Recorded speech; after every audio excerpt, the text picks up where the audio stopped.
할렐루야. 사랑하는 신원의 성도 여러분, 행복한 아침입니다. 오늘은 10월 29일 목요일 아침 예배 시간입니다.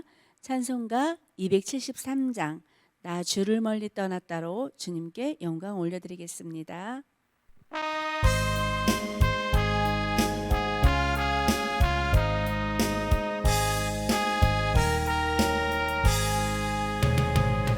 나 주를 멀리 떠났다 이제 옵니다.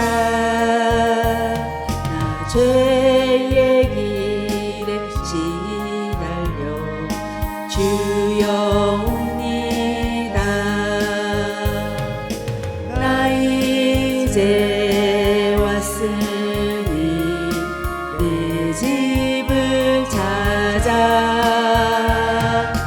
주여 나를 받으사 맞아 주소서.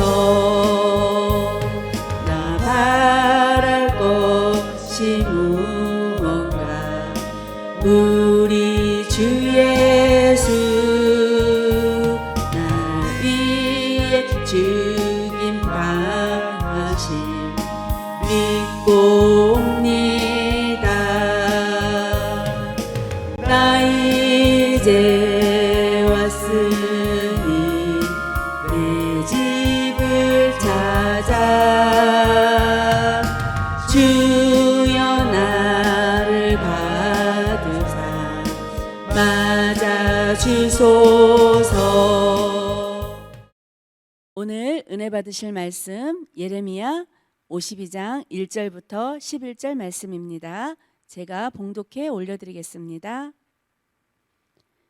시드기야가 왕위에 오를 때에 나이가 21세라 예루살렘에서 11년 동안 다스리니라.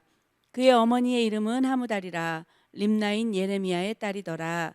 그가 여호와 김에 모든 행위를 본받아 여호와 보시기에 악을 행한지라. 여호와께서 예루살렘과 유다에게 진노하심이 그들을 자기 앞에서 쫓아내시기까지 이르렀더라. 시드기야가 바벨론 왕을 배반하니라.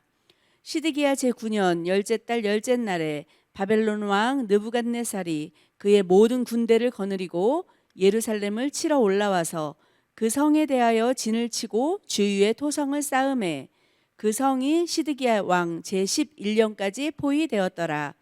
그 해의 넷째 달 9일에 성중에 기근이 심하여 그 땅 백성의 양식이 떨어졌더라. 그 성벽이 파괴되매 모든 군사가 밤중에 그 성에서 나가 두 성벽 사이 왕의 동산 견문길로 도망하여 갈대아인들이 그 성읍을 에워쌌으므로 그들이 아라바 길로 가더니 갈대아 군대가 그 왕을 뒤쫓아가서 여리고 평지에서 시드기야를 따라 잡음에 왕의 모든 군대가 그를 떠나 흩어진지라. 그들이 왕을 사로잡아 그를 하마 땅 리블라에 있는 바벨론 왕에게로 끌고 가매 그가 시드기야를 신문하니라. 바벨론 왕이 시드기야의 아들들을 그의 눈앞에서 죽이고 또 리블라에서 유다의 모든 고관을 죽이며 시드기야의 두 눈을 빼고 놋사슬로 그를 결박하여 바벨론 왕이 그를 바벨론으로 끌고 가서 그가 죽는 날까지 옥에 가두었더라. 아멘. 우리는 계속해서 예레미야서를 묵상했습니다. 드디어 오늘은 마지막 장인 52장 1절부터 11절 말씀입니다. 실질적으로 예레미야의 예언은 51절까지 끝이 났습니다. 52장에서는 남유다의 마지막 그 결론에 대해서 다시 한번 이야기하고 있습니다.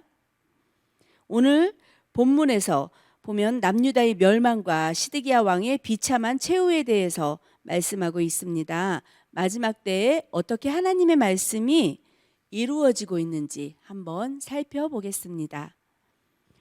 전에도 한번 말씀드렸던 시드기야 왕은 요시야 왕의 셋째 아들로 바벨론의 도움을 받아서 왕위에 올랐습니다.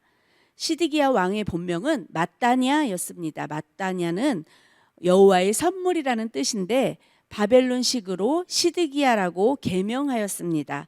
시드기야의 뜻은 여호와는 의로우시다, 하신 말씀은 이루신다라는 뜻입니다.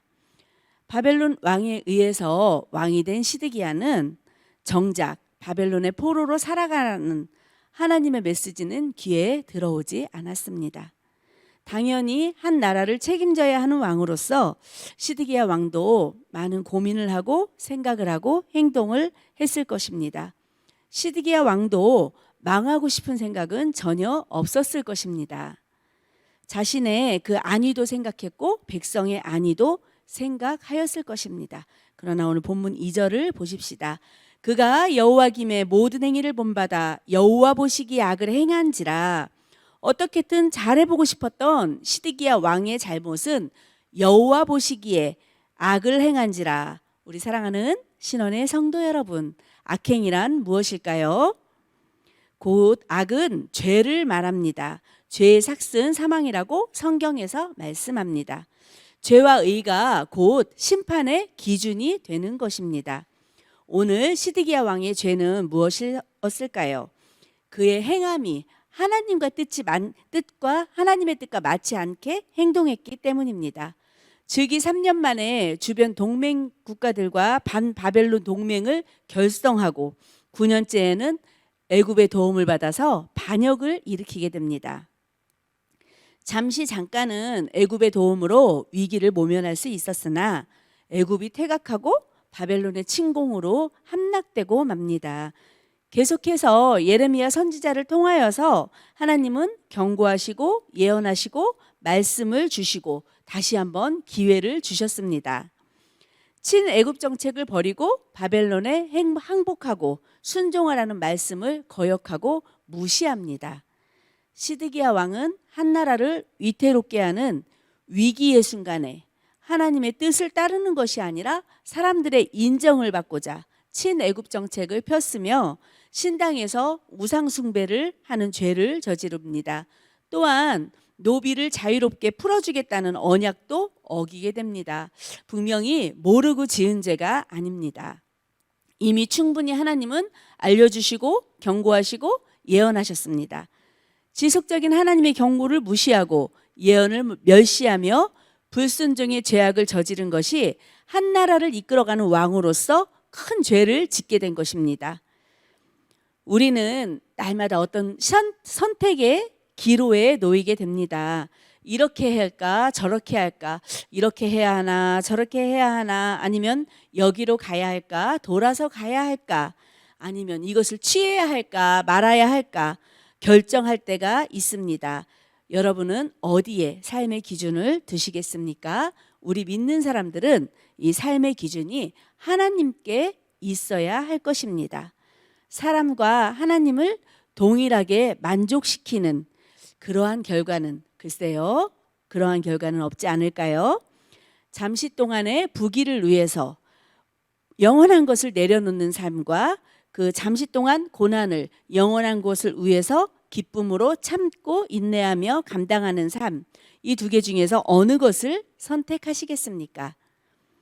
늘 깨어서 기도하며 하나님의 뜻을 구하며 그 뜻대로 순종하는 것이 진정한 그리스도인의 삶입니다.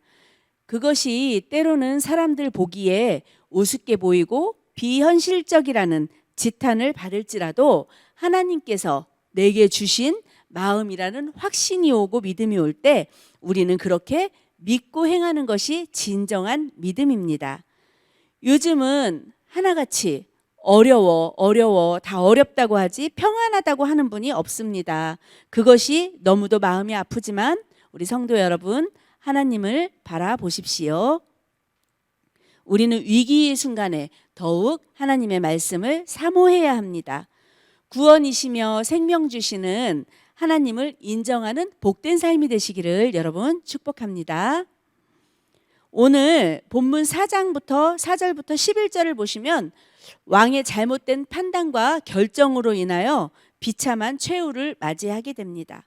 성이 점점 포위되면서 양식도 떨어지고 성벽도 파괴가 되고 맙니다. 이 기근이 얼마나 심하였는지 예레미야가 4장 4절부터 9절 10절에 보시면 자세히 알 수가 있습니다.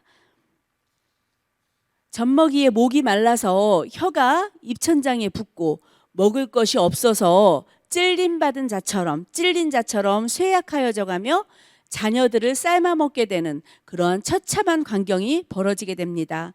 이 당시 이스라엘 사람들은 예루살렘 성전이 있기 때문에 늘 우리는 결코 망하지 않을 것이야 라는 생각이 있었습니다. 예루살렘 성전은 히스기야 왕과 므낫세 왕이 전쟁을 대비해서 특별히 건축한 성중건을 한 곳입니다. 또한 지하 수로를 만들어 놓고 전쟁을 대비했기에 끊임없는 물 공급이 있었던 곳입니다. 이러한 곳에 기근이 들고 성과 성전이 파괴되었다는 것은 하나님이 하셨다라고 밖에는 볼 수 없는 것입니다. 도와주겠다던 애굽은 소식도 없고 이미 무너져버린 성을 뒤로 한 채 도망칠 수밖에 없었습니다. 시드기야 왕은 여리고 평지에서 바벨론의 포로로 잡히고 맙니다. 평지에서 잡혔다는 기록을 보면서 저는 생각을 해보았습니다. 도망을 하려면 잘 보이지 않는 산속이나 골짜기로 가야 하는데 왜 평지로 가면서 잡혔을까? 평지는 추격하기가 쉬운 곳인데 이미 하나님과 마음이 벗어난 시드기야는 더 이상 온전한 생각을 할 수 없을 만큼 시야도 가로막히고 생각도 가로막힌 것입니다. 여러분, 우리 지혜는 주님께서 주시는 것입니다. 위기의 순간에 본인뿐 아니라 한 나라가 왔다 갔다 하는 여러 사람의 생명이 달린 절제절명의 순간에 적어도 하나님의 사람이라면 그 위기의 순간에 납작 엎드려서 구하는 믿음이 있어야 될 줄 믿습니다. 오늘 10절에서 11절을 보십니다. 눈앞에서 두 아들이 죽임당하고 유다의 고관들이 죽임을 당하고 사랑하는 사람들의 죽음을 내 눈으로 목도할 때 얼마나 그 심정이 어떻겠습니까? 가장 비참한 형벌이 아니었을까요? 그 광경을 목격하게 한 후 시드기야의 두 눈을 빼고 죽음을 감옥에서 맞이하게 됩니다. 오늘 예레미야의 예언이 그대로 성취되었습니다. 하나님의 말씀을 떠나 자기 생각대로 살아가는 사람의 마지막을 우리는 볼 수가 있습니다. 시드기야가 조금 더 깨어있는 왕이었고 기도하는 왕이었다면, 하나님께 순종하는 지도자였더라면 죽어가는 그 생명들을 구할 수 있었을 것입니다. 오늘 우리는 하나님의 뜻을 분별할 수 있는 믿음이 눈이 열리기를 간구하십시오. 누구나 하나님이 계신 것을 모르지는 않습니다. 그러나 그 말씀을 듣고 신뢰하며 의지하고 나아갈 수 있기를 사모하십시오.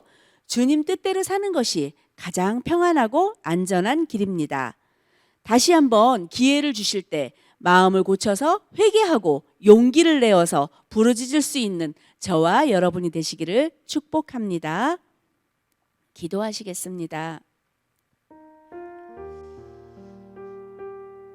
반드시 입으로 선포하신 것을 하나님 이루시는 하나님이심을 다시 한번 하나님 되돌아봅니다. 주님, 그렇습니다. 주님께서는 수없이 우리에게 기회를 주시고 수없이 우리에게 다시금 돌이킬 수 있는 생각을 주셨습니다. 그러나 아버지, 우리가 눈이 가려져서 정말 하나님의 뜻을 분별할 수 있는 분별력이 없어져서 그 진리를 진리인 줄 모른 채 하나님 그저 그렇게 살아가는 아버지 우리들의 삶을 다시금 회개합니다. 하나님 이 시간 용서하여 주시고 아버지의 뜻을 온전하게 바라볼 수 있는 아버지 영적인 눈이 열리게 하여 주시고 믿음의 눈이 열리게 하여 주시고 하나님의 말씀을 제대로 들을 수 있는 믿음의 귀를 열어주시어서 우리의 생각이 주님과 소통할 수 있는 그러한 능력의 소유자들이 되어줄 수 있도록 하나님 오늘 이 시간 우리 신원의 성도들과 저에게 주님 역사하여 주시기를 소망합니다. 하나님 오늘 하루도 주님의 은혜 가운데서 아버지께서 인도하시고 예비하신 그곳으로 순종하며 나아갈 수 있는